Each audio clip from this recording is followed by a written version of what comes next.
He knew from his own life that progress is fragile, that we have to be vigilant against the darker currents of this country's history, of our own history, with their whirlpools of violence and hatred and despair that can always rise again. Bull Connor may be gone, but today we witness with our own eyes police officers kneeling on the necks of black Americans. George Wallace may be gone, but we can witness our federal government sending agents to use tear gas and batons against peaceful demonstrators.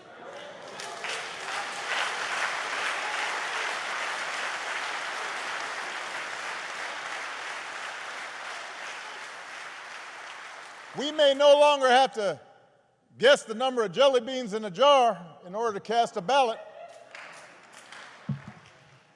But even as we sit here, there are those in power who are doing their darndest to discourage people from voting by closing polling locations and targeting minorities and students with restrictive ID laws and attacking our voting rights with surgical precision, even undermining the Postal Service in the run-up to an election that's going to be dependent on mail-in ballots so people don't get sick.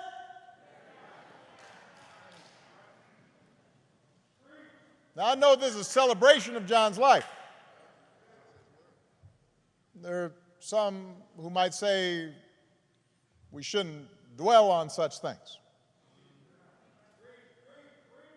But that's why I'm talking about it. John Lewis devoted his time on this earth fighting the very attacks on democracy and what's best in America that we're seeing circulate right now. You want to honor John? Let's honor him by revitalizing the law that he was willing to die for.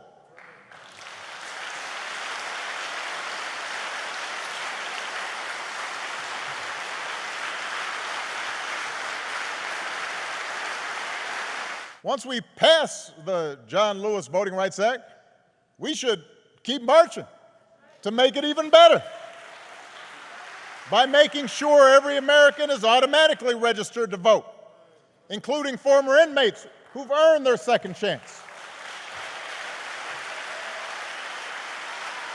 By adding polling places and expanding early voting and making Election Day a national holiday, so if you are somebody who's working in a factory or you're a single mom who's got to go to her job and doesn't get time off, you can still cast your ballot by guaranteeing that every American citizen has equal representation in our government, including the American citizens who live in Washington, D.C. and in Puerto Rico. They're Americans.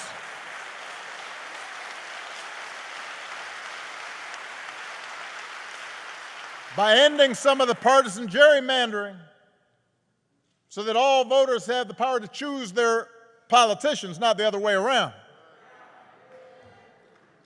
And if all this takes eliminating the filibuster, another Jim Crow relic, in order to secure the God-given rights of every American, then that's what we should do. We can't treat voting as an errand to run if we have some time. We have to treat it as the most important action we can take on behalf of democracy. And like John, we have to give it all we have.